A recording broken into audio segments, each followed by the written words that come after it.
गीता में श्री कृष्ण कहते हैं, केवल डरपोक और कमजोर लोग ही चीजों को भाग्य पर छोड़ते हैं, लेकिन जो मजबूत और खुद पर भरोसा करने वाले होते हैं वे कभी भी नियति या भाग्य पर निर्भर नहीं रहते।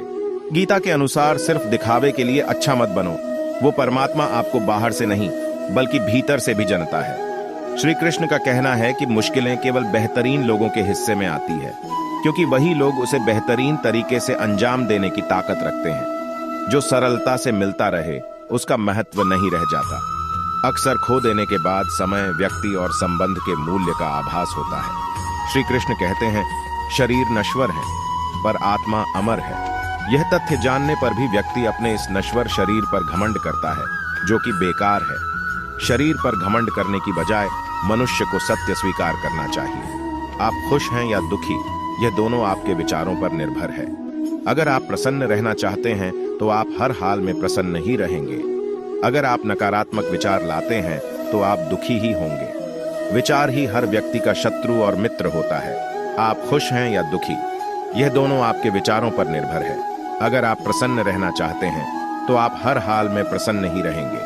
अगर आप अपने मन में बार बार नकारात्मक विचार लाएंगे तो आप दुखी ही होंगे। विचार ही हर व्यक्ति का शत्रु और मित्र होता है। श्री कृष्ण कहते हैं, किसी के साथ चलने से ना तो कोई खुशी मिलती है और ना ही लक्ष्य। इसलिए मनुष्य को सदैव अपने कर्मों पर विश्वास करते हुए अकेले चलते रहना चाहिए।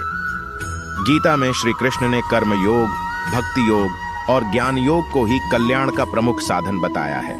कर्म के प्रवाह से संबंध का टूट जाना ही जीवन का लक्ष्य है, और यह लक्ष्य उपर्युक्त तीनों मार्गों से प्राप्त हो सकता है।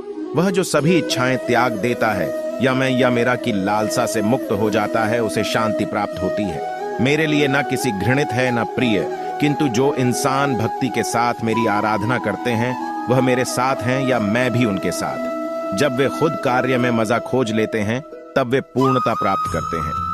आप उसके लिए या उन चीजों के लिए शोक करते हो जो शोक करने के लायक नहीं है, और फिर भी शिक्षा और ज्ञान की बात करते हो।